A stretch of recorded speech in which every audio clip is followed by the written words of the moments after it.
जास्तीत जास्त सोबतच घेऊन जायचे कार्यक्रमाला, कुठे सामने वगैरे कवले वगैरे असायचे ना, तर बाबांसोबतच जास्त असायचं. शिक्षण कमी, बाबासोबतच जास्त. खरं सांगतो, 8वी पास आहे, 9वी 2 वेळा नापास. राहिली बात आमचे बंधू आनंद शिंदे, त्यांनी मला मग स्टुडिओ लाईनमध्ये हे केलं. तर मला वडिलांनी कामाची जॉब 4 लावले, 4ही नोकऱ्या सोडल्या. रेल्वेमध्ये टाकला, पळून आलो. महेंद्रमध्ये पळून आलो. शेवटी वडील म्युन्सिपाल्टी टाकलं मला, तिथून सुद्धा पळून आलो. तुझ्यात माझी स्टाईल आहे पुढे, तुझ्यामध्ये माझी स्टाईल खूप आहे. तू गाणे कुठे कर, आजी तबला वाजवची. मनाचा लोभ सोडून दे, घरी सन्मार्ग नेकीचा, घरी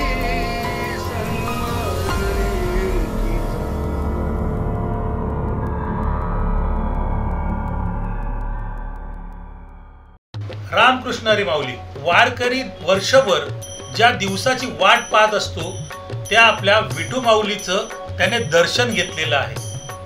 देऊ असेल किंवा आळंदी असेल, या ठिकाणाहून पायी वारी करत हा जो वारकरी आहे तो पंढरपुरात पोहोचला आहे. वारीच्या दरम्यान अभंग, कीर्तन, नाच, गाणं करत करत तो पांडुरंगाचं गुणगान गात तो पंढरपुरात पोहोचतो. आपल्याला हे माहिती असेल की या वारीमध्ये अनेक आवाज असतात. त्या आवाजामध्ये एक आवाज जो आहे हा आपल्याला ऐकायला येत असतो, तो असतो प्रल्हाद शिंदे यांचा. प्रल्हाद शिंदे यांची अजरामर गीतं जी आहेत ती या वारीमध्ये कुठे ना कुठेतरी आपल्या कानावर पडत असतात. ह्याच प्रल्हाद शिंदेचे सुपुत्र चंद्रकांत प्रल्हाद शिंदे आज आपल्या सोबत आहेत. आज त्यांच्याशी जी गप्पा मारणार आहे तो विषय निवडला आहे चंद्रकांत आणि प्रल्हाद शिंदे. चंद्रकांत प्रल्हाद शिंदे आणि चंद्रकांत आणि प्रल्हाद शिंदे ह्या दोघांचं नातं कसं होतं? म्हणजे वडील आणि मुलगा आहेच, पण या वडील आणि मुलाचं बॉन्डिंग कसं होतं? बॉन्डिंग म्हणजे ज्यावेळेस मी लहान होतो, इयत्ता 2रीत, तेव्हापासून वडिलांसोबत राहायचो. आणि वडिलांसोबत आणि मी जास्त आजारी वगैरे पडायचो, तर वडिलांचं जास्त प्रेम माझ्यावरच असायचं. तर त्यावेळेस वडील मला जास्तीत जास्त सोबतच घेऊन जायचे कार्यक्रमाला, कुठे सामने वगैरे कवले वगैरे असायचे ना, तर बाबांसोबतच जास्त असायचं. शिक्षण कमी, बाबासोबतच जास्त. हे बोल्डिंग एवढं सॉलिड होतं आमच्या दोघांचं की जिथं दादा जातील तिथं मी असायचो. मी लहानपणापासून ते आतापर्यंत, म्हणजे बाबांच्या हयाती म्हणजे शेवटपर्यंत मी बाबांचा साथ कधी सोडली नाही. तुम्ही आत्ताच म्हणाला की मी शाळेत जो आहे कमी आणि बाबा जास्त. मग मला सांगा की शाळेमध्ये जे तुम्ही गेले का नाही गेले, कितपर्यंत शिक्षण झालं तुमचं? खरं सांगतो, 8वी पास आहे, 9वी 2 वेळा नापास. संगीताचं ज्ञान तुम्ही कुठून घेतलं का? संगीताचं ज्ञान हे वडिलांपासूनच मिळालं. आणि राहिली बात आमचे बंधू आनंद शिंदे, त्यांनी मला मग स्टुडिओ लाईनमध्ये हे केलं. तर मला वडिलांनी कामाची जॉब 4 लावले, 4ही नोकऱ्या सोडल्या. रेल्वेमध्ये टाकला, पळून आलो. महेंद्रमध्ये पळून आलो. शेवटी वडील म्युन्सिपाल्टी टाकलं मला, तिथून सुद्धा पळून आलो. म्हणजे असे 3-4 नोकऱ्या ग्लॅस्कोमध्ये पण, म्हणजे असे बरेच का, पण तिथे इंटरेस्टच नव्हतं मला कामाचं. म्हणजे असं. मग नंतर कुठे गेला तुम्ही? नंतर मग माझे बंधू आनंद शिंदे मला म्हणाले की तुला साऊंड रेकॉर्डिस्ट लाईनमध्ये DS स्टुडिओला तुला मी आमचे boss Clement Ikauna DS studio महालक्ष्मीचा, आणि तिथे गेल्यानंतर मग मी तिथं असिस्टंटमध्ये कामाला लागलो. आणि पैशाची न अपेक्षा करता, आणि पण मला ते पण भावांनी विचार केला, बघू हा अर्धा दिवस टिकतो का नाही, त्याच्यासाठी मला टाकला. पण त्याच्यामध्ये एवढा छंद लागला मला त्या लाईनमध्ये की मी पैशाचा विचार केला नाही, फक्त मी शिकत गेलो. रेकॉर्डिस्ट म्हणून झालात की नाही झालात? हो, रेकॉर्डिंग झालं ना. मी बऱ्याच चित्रपटाचं रेकॉर्डिंग केलं, अभंग, भावगीत, वडिलांची रेकॉर्डिंग केले. वडिलांची रेकॉर्डिंग तुम्ही केली? येस. म्हणजे प्रल्हाद शिंदे गातायत आणि तुम्ही रेकॉर्डिंग? येस, भरपूर रेकॉर्डिंग केलं. कोणतं गाणं केलं वडिलांचं? बाबासाहेबांचं गाणं, पिंपळाच्या पानावर पाहिले चित्र गौतमाचे, हे गाणं केलं. आणि ते सिद्धार्थ सम्यक संबुद्ध झाला, बरेच काय काय दादांची गाणी गायली. क्या बात आहे. म्हणजे हा मला वाटतं बहुतेक कोणाला माहिती नसेल पार्ट की प्रल्हाद शिंदे यांचं गाणं त्यांच्या मुलाने देखील रेकॉर्ड केलेलं आहे. म्हणजे एक वेगळं नातं आहे तुमचं.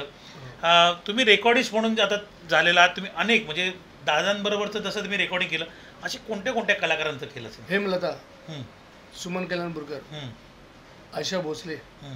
आणि बरेच दिग्गज कलाकारांचे. म्हणजे लता मंगेशकर तर सोडता 80-90% तर मी बऱ्याच हिंदी सिंगरचे- हिंदी हिंदी म्हणा. हिंदीमध्ये आशा भोसले वगैरे, अनुराधा पौडवाल वगैरे हे, क्या बात आहे. आणि बऱ्याच महेंद्र कपूर, हां, विनोद राठोड, उदित अच्छा. नारायण क्या बात आहे. आणि सगळ्यांचं रेकॉर्डिंग केलं मी. मग हे रेकॉर्डिस्ट मधून गायक कसे झालात म्हणजे? गायक असं झालं की माझे छोटे बंधू होते सूर्यकांत शिंदे, हां, गवळणीमध्ये ते खूप फॉर्ममध्ये होते, हां. आणि वयाच्या 29 वयामध्ये ते निधन झालं.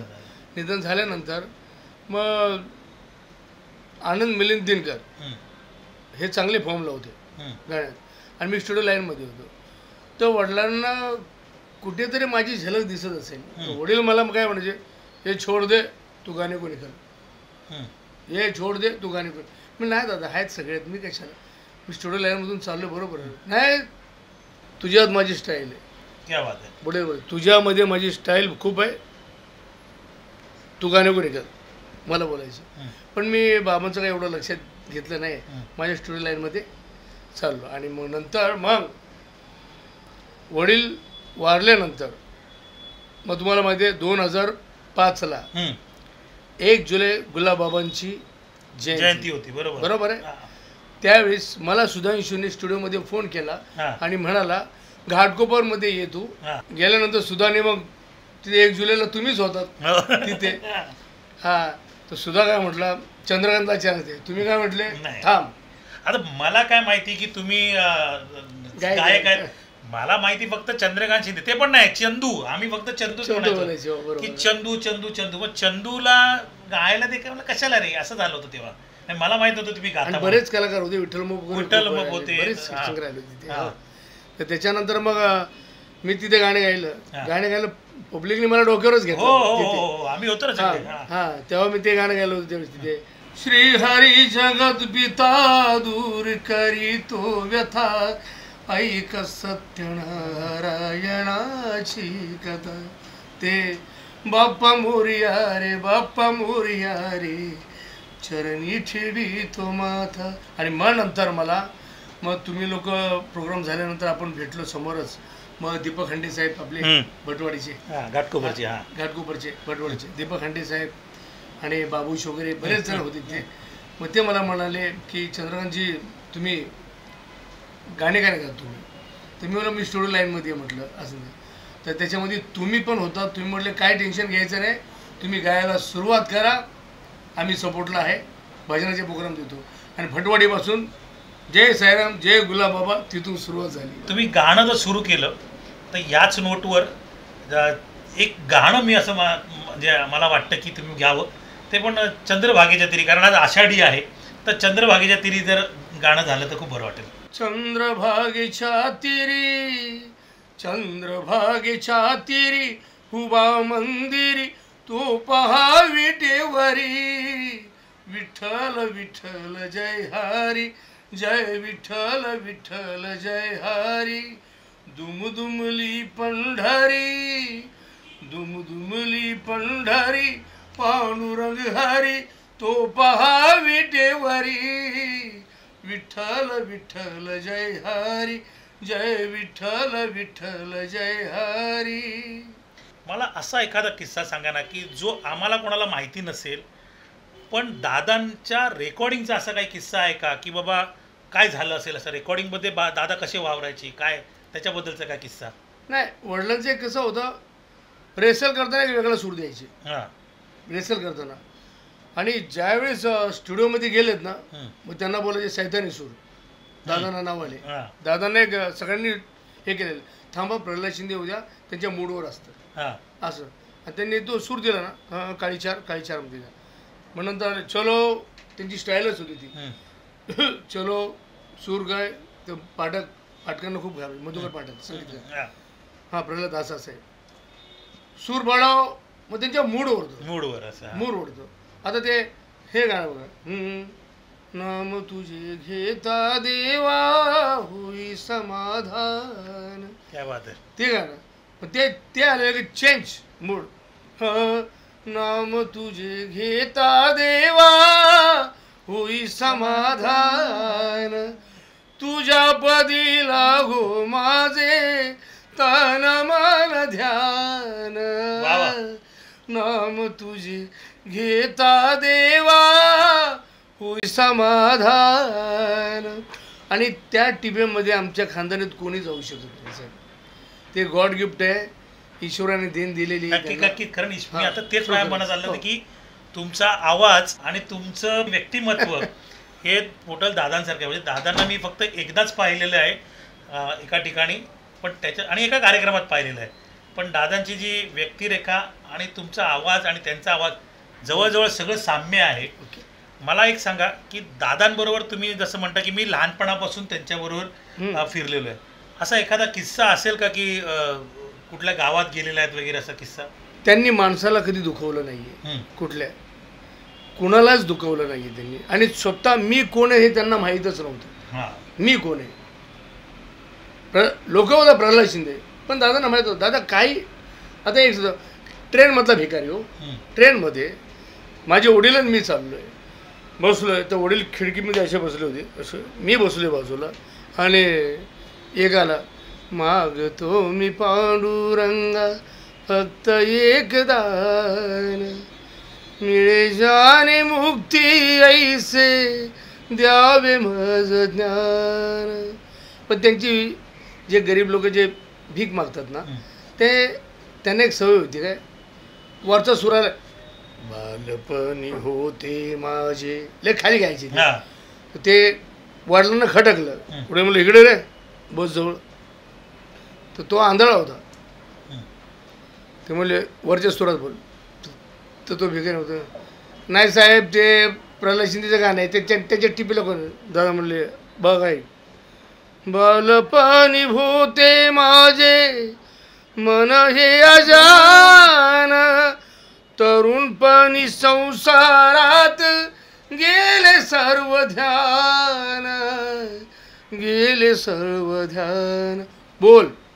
तर तो भिकारी गरीब भीक मागणारा तो म्हणतो तुमचा आवाज प्रल्हाद शिंदे सारखा आहे, कारण त्याला दिसत नाही ना, पण तुमचा आवाज प्रल्हाद शिंदे सारखा आहे. दादा काय म्हणाले, मी त्याच्या कवलीच्या पार्टीत आहे. काय म्हणले, मी त्याच्या कवलीच्या पार्टीत आहे. तर नंतर मग बोलले, त्याला 50 रुपये दिले दादांनी त्यावेळेस. 50 रुपये दिले. तर दादा म्हटले मला, खाली उतरलो कल्याण स्टेशनला आम्ही, चल जेवायला येतोस का. मी म्हणलो दादा तुम्हाला सवयीचं बाहेर उतरलं गेलं की तुम्हाला फिरायची सवय, मी चाललो घरी, तुम्ही काय करा. इकडे तिकडे शोध. त्याला लगेच त्या भिकाऱ्याला बोलतो, ते पैसे मार इकडे रे. तर तो आला, तर त्याला म्हणलं जेवलास का तू.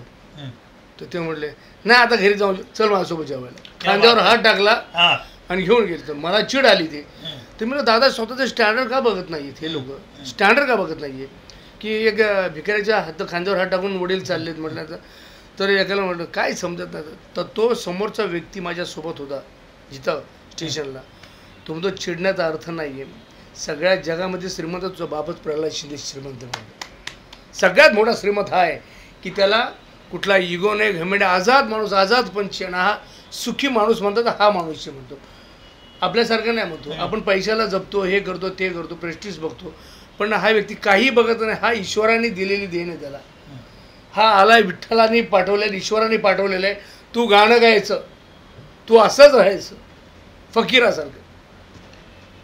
आता तुम्ही ट्रेनचा विषय काढला म्हणून म्हणतो, अजूनही तुम्ही ट्रेनने फिरता का गाड्या वगैरे घेतल्यात तुम्ही? जे वेळेला महत्त्व देतो, सेकंड असू, जनरल असू, फर्स्ट क्लास असू, घुसतो आणि येतो. गाडी वगैरे अजून नाही घेतली ना, अजून काय गाडी वगैरे काय घेतली नाही आहे. आणि नक्कीच या 1-1.5 वर्षाच्या आत घेणार नक्की. क्या बात आहे. आमच्या शुभेच्छा तुमच्या सोबत आहे. नक्की. एवढा मोठा कलाकाराचा मुलगा आहे, मात्र अजूनही सेकंड क्लासनेच प्रवास करतो आहे. एक या विषयावर सांगायचं वाटतं मी तुम्हाला की तुम्हीच मला मागे सांगितलं होतं की जी दादांची गाणी लिहिणारे जे आपले कवी होते, अनंता पाटील आहेत ना, आनंद, हरेंद्र जाधव, अनंता पाटील. अनंता पाटील कोण, ऐका सत्यनारायण जगी जीवनाचे सार, बरेच काय गाणे त्यांचे, ते आनंदा पाटील, हां उरण साईडचे आनंदा पाटील. आणि हरेंद्र जाधव, ते हरेंद्र बाप्पा मोरिया रे बाप्पा मोरिया रे चरणी ठेवी तो माथा. आणि आता सध्या ते नाही आहेत, हयात नाही आहेत. आणि हरेंद्र जाधव यांनी बरेच काही खूप गाणी छान लिहिलेले, ते मंगळ वेडे भूमी संतांची, बरेच काही गाणे त्यांनी लिहिलेले आहेत आणि ते सध्या नाही आहेत. पण मला सांगा बाई, हे जे लेखक होते म्हणजे त्यांचं आणि दादांचं कसं कॉन्टॅक्ट व्हायचं? कारण तेव्हा तर काय मोबाईल नव्हता, काय नव्हता, म्हणजे दादांपर्यंत गाणी कशी पोचायची? त्याच्यामध्ये नाही, त्यावेळेस कसं होतं, शब्दाला महत्त्व खूप होतं त्यावेळेस. जर तुम्हाला म्हटलं तुम्हाला तिथं यायचं आहे ह्या टायमापर्यंत, यायचंच आहे. तेव्हा मोबाईल वगैरे काहीच नाही, यायचं म्हणजे यायचं, हे लक्षात ठेवायचं. हां, आणि सगळे एक ग्रुप जमत. आता तुम्हाला एक किस्सा सांगतो. जगी जीवन आहे सर हे गाणं ज्यावेळेस कसं झालं, हां ते तुम्हाला सांगतो. ज्यावेळेस एका रूममध्ये आपलं रेसल चालली होती, एका गाण्यांची चालली होती, मधुकर पाठक, दत्ता पाटील वगैरे सगळे होते त्याच्यात बसले होते आणि आनंदा पाटील होते. बरीच रेसल चालली आणि एका रूममध्ये ना बाजूच्या रडायचा आवाज आला, रडण्याचा. तर काय झालं म्हणलं, सगळ्यांनी ते बंद केलं. तर म्हणले काय झालं काय? तर नंतर कळलं की एक बाजूला जो राहणारा जो व्यक्ती होता तो काय भाजला गेला कंपनीमध्ये. तर त्या कंपनीच्या हॉस्पिटलमध्ये तो असा आहे. तर मधुकर पाटील म्हणजे प्रल्हाद, आपण इथे जो रेसल वगैरे करतो एक काम करूया, आपण तिथे जाऊया आणि त्याला बघूया. ठीक आहे म्हटले, चला जाऊया. तर तिथं गेलो, आपलं सगळी जणं गेले. कोण? मधुकर पाठक, अनंता पाटील, सगळे माझे वडील वगैरे सगळे गेले. आणि गेल्यानंतर मग तिथं राहण्याची सुरुवात झाली त्यांची. आनंदा पाटील म्हटले एकाला, काय रे बाबा कसं काय झालं? तो होता पिणारा.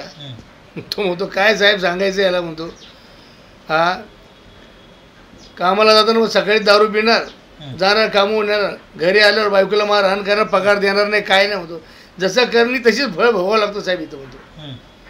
तर आनंदा पाटलांना ते क्लिक झालं.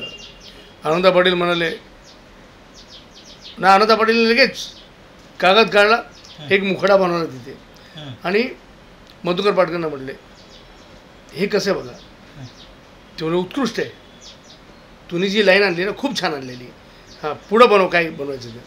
तर ते रडायला लागले ते सगळे असं तसं. तर त्याच्यामध्ये तो अनपड जो कामाला होता तो, ते म्हणाले, त्याच्यामध्ये आठवलं त्यांनी लिहिलं, जगी जीवनाचे सार घ्यावे जाणून सत्वर, जैसे ज्याचे कर्म तैसे फळ देतो ईश्वर. हां, आणि ते अनपड होते. ज्ञानी असो की अज्ञान गती एक आहे जाण, मृत्यूला ना चुकी कोणी, थोरं असो अथवा साण.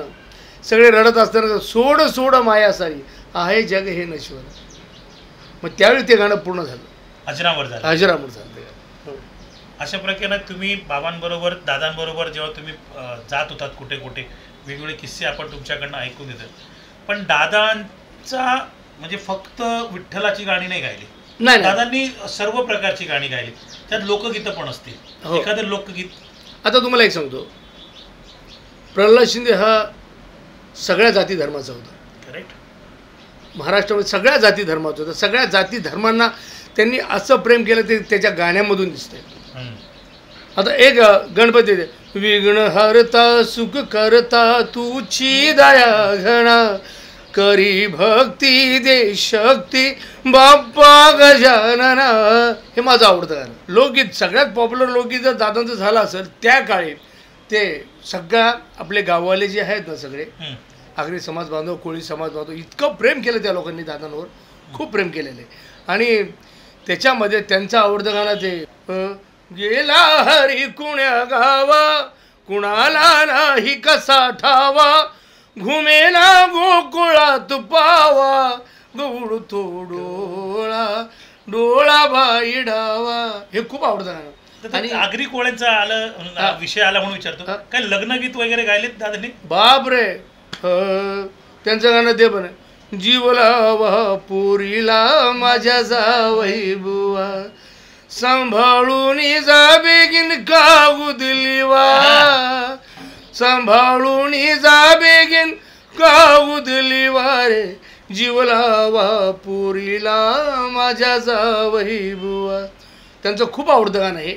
हां, प्रल्हाद शिंदे जेव्हा गाण्याला उभं राहत होते गाण्यासाठी, आत्ताचं कसं की ट्रॅक बनलेला असतो, तेच सूर आणि तेच सगळं फिक्स असतं, पण तेव्हा कसं असायचं, त्या रिहर्सल करून जेव्हा गाण्याला उभं राहत होते तेव्हा एक वन टेकमध्ये व्हायचं की जो म्युझिक अरेंजर सांगायचं की नाही नाही थोडा चेंज मग असं काय व्हायचं कधी? नाही, बऱ्याचपैकी असं झालेलं. त्यावेळेस वन टेक असायचं, 1 to टेक.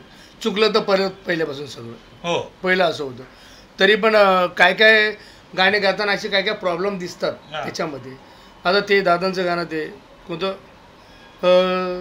कधी लागेल रे वेळा तुला गोडी अभंगाची. आता त्याच्यामध्ये दादा गेले मनाचा लोभ सोडून दे. तर दादाने काय लिहिलं, मनाचा लोभ सोडून दे धरी सन्मार्ग नेकीचा, धरी सन्मार्ग नेकीचा.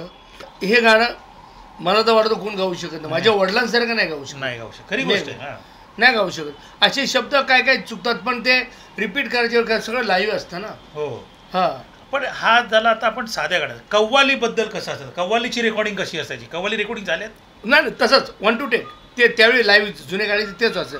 आणि विशेष दादांची एक कव्वाली. हां, आता ते जी कव्वाली प्रख्यात आहे पूर्ण भारतामध्ये, उड जाएगा. उड़ जाएगा पंछी. ये मंजिल आखिरी है, कब्र ही तेरा ठिकाना है, ये रिश्ते तोड़ने हैं और ये दुनिया छोड़ जाना है.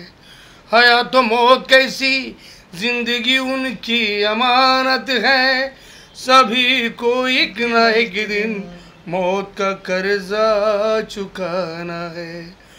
तू लाख हिफाजत कर ले, तू लाख करे रखवाली, उड़ जाएगा एक दिन पंछी, रहेगा पिंजरा खाली, पिंजरा खाली, पिंजरा खाली. आधीचा प्रल्हाद शिंदे यांचा प्रवास काय होता तो मला वाटतं बहुतेक कोणाला माहिती नसावा.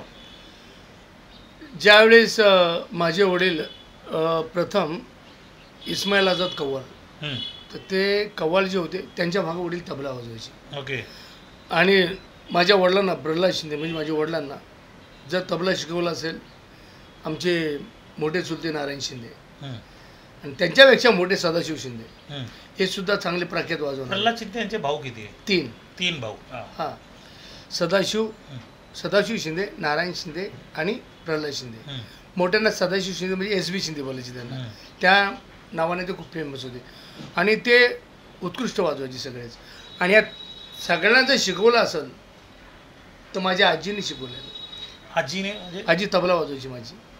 तर ह्या दोघांनी शिकवल्यानंतर त्यांनी माझे वडील 3 नंबर ना, माझे वडील उडण म्हणजे असे. प्रल्हाद शिंदे यांची आईकडे देखील हा संगीताचा ठेवा होता. त्या तेव्हा तबला वाजवायच्या. आणि त्याच्यानंतर प्रल्हाद शिंदे आज आपण माहिती आहे की प्रल्हाद शिंदे कोण आहेत.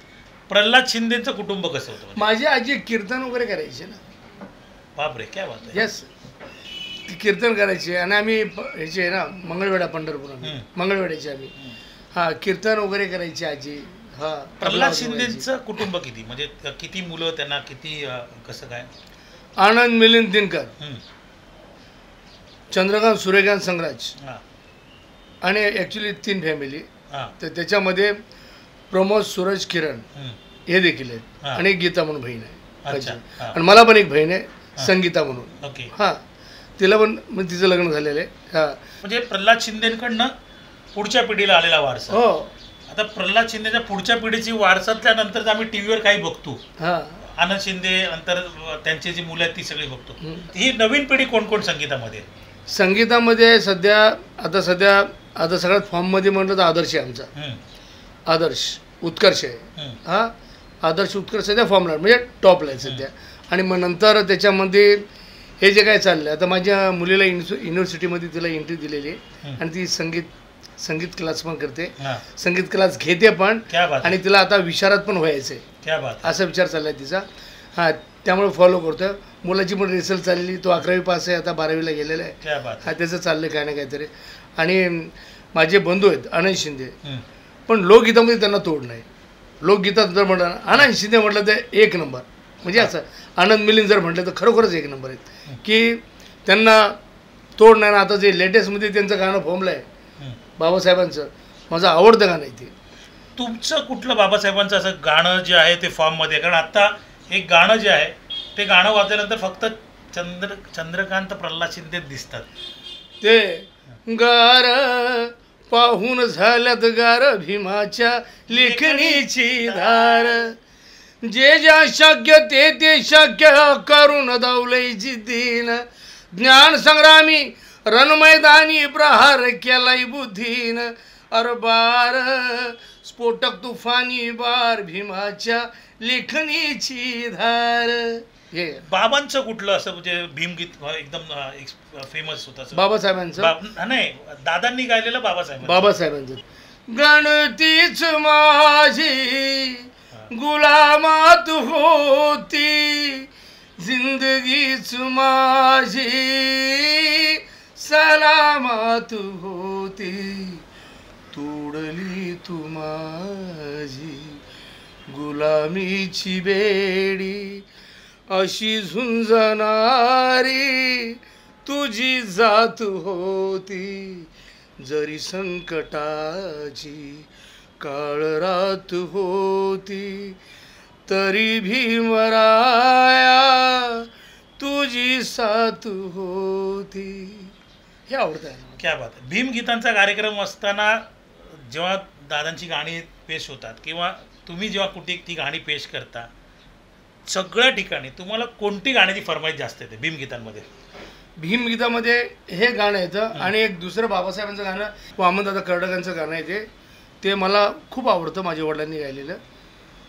चांदण्याची छाया कापराची काया, माऊलीची माया होता माझा भीमराया, माऊलीची माया होता माझा भीमराया. दादांचा आपण स्वभाव पाहिला, दादांचा आत्तापर्यंतचा प्रवास पाहिला. दादांचा जसं मेन काळ होता, एकदम चलतीचा काम होता, तेव्हा दादांकडे कशा प्रकारचं म्हणजे रईसी होतं वातावरण? नाही कसं नाही, कसं नाही. होतं? हां. वडील कसे होते, पहिल्यापासून त्यांच्या आयुष्यामध्ये म्हणजे जसे होते तशी शेवटपर्यंत होते. हं. आणि त्यांच्याकडे पैसा अफलातून असायचा. पण एक विशेष होतं, एवढ्या बंडलामध्ये जर तुम्हाला जर 500 रुपये पाहिजे ते आतल्यात मोजायची, तुम्हाला 500च द्यायची. म्हणजे एवढं कॉन्फिडन्स असायचं. क्या बात. म्हणजे एवढा पैसा नाही म्हणजे दिलेला. दिलदार असून व्यवहारी होते. हा. जसं आपण आता ट्रेनचा किस्सा ऐकला की हो. त्याच्यामध्ये त्यांनी आपल्या एका गाणाऱ्याला स्वतःच्या खिशातून 50 रुपये त्यावेळेचे दिले. त्यावेळेस दिलेल्या तर तसं आता नुसतं खिशात हात घालून बरोबर जेवढी अमाऊंट आहे तेवढी. तेवढं. आनंद दादा, काही तुम्हाला कडनं काय शिकवणं वगैरे काय असं कसं म्हणजे कसा स्वभाव कसा तुमच्या दोघांचा? नाही, आमच्या भावाचा स्वभाव खूप प्रेमळ आहे, दोघांचा प्रेमळ आहे. का माहिती आहे का, कसं रागाने बोलते काय करते, पण मनामध्ये असा द्वेष कधी ठेवला नाही त्यांनी, द्वेषपणा कधी. कारण लहानपणापासून आम्हाला सांभाळलेलं आहे, एवढं आठवतं आम्हाला. लहानपणापासून सांभाळलं त्यांना, त्यांच्यावर मी हट्टपणा केला. आणि एवढं की त्यांनी लहानपणापासून परिस्थिती पाहिली, पण कधी आम्हाला कधी लवकर दाखवली नाही अशी. हां, त्यावेळेस आम्ही 10च्या खोलीत राहणारे, कोळशावडीमध्ये चाळीमध्ये राहणारे, तिथून आम्ही हे केलेलं आहे. आणि त्याच्यामध्ये आमचा भाऊ आनंद मिलिंद काहीच नव्हते त्यावेळेस. पण त्यांनी मला कधी दाखवलं नाही असं की सावत्रपण पण कधी दाखवलं नाही, कुठल्या गोष्टी दाखवल्या नाही. पुन्हा एकदा मी पंढरपूरच्या वारीकडे येतो आहे. ह्या जो सगळा प्रवास असताना आज तुम्ही दादांचं कोणतं गाणं जे आहे ते आवडेल तुम्हाला गाण्यासाठी? सुखी संसाराची सोडून गाठ, पाऊले चालती पंढरीची वाट. चंद्रकांतजी, तुम्ही आमच्याकडे वेळात वेळ देऊन तुम्ही इकडे आलात, तुमचा वेळ दिलात, दादांबरोबरची माहिती सांगितली. कारण आजच्या आपल्या कार्यक्रमाचंच नाव होतं चंद्रकांत आणि प्रल्हाद शिंदे. म्हणजे चंद्रकांत प्रल्हाद शिंदे आणि चंद्रकांत शिंदे या दोघांबद्दलची जी माहिती आहे ती घेण्याचा प्रयत्न केला. खूप चांगली मेजबानी तुम्ही आज आम्हाला दिलेली आहे. जर आपल्याला कोणाला चंद्रकांत शिंदे यांचा कार्यक्रम ठेवायचा असेल तर तुम्ही इनबॉक्समध्ये जो आहे ते तुम्ही आम्हाला कॉन्टॅक्ट करा. आमचा जो नंबर आहे त्याच्यावर जरी फोन केला तरी आम्ही तुम्हाला त्या चंद्रकांत दादांबरोबरपर्यंत तुमचा मेसेज पोचवला जाईल. तुम्हाला कार्यक्रमाविषयी किंवा कोणत्या गाण्याविषयी काही माहिती पाहिजे असेल किंवा दादांविषयी जास्त काही प्रल्हाद शिंदे यांच्याबद्दल जास्त काही माहिती पाहिजे असेल ती देखील किंवा तुमचे गाणे असतील कोणती ते आम्हाला द्या. काही टेन्शन नाही. तर तुमच्याकडे प्रल्हाद शिंदेची पण कुठली गाणी असतील ते पण ती दुसरी कुठली गाणी असतील ती द्या. त्या गाणी देखील आम्ही रेकॉर्ड करून देऊ.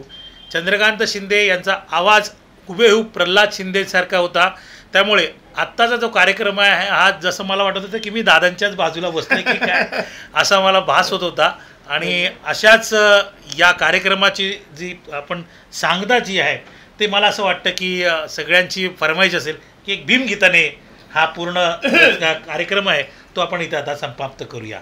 बोल भीमाचे ध्यान ठेवा, घरोघरी आंबेडकर व्हावा, बोध हा प्रत्येकाने घ्यावा, भीमाच्या सारखा बाळ जन्म यावा, भीमाच्या सारखा बाळ जन्म यावा.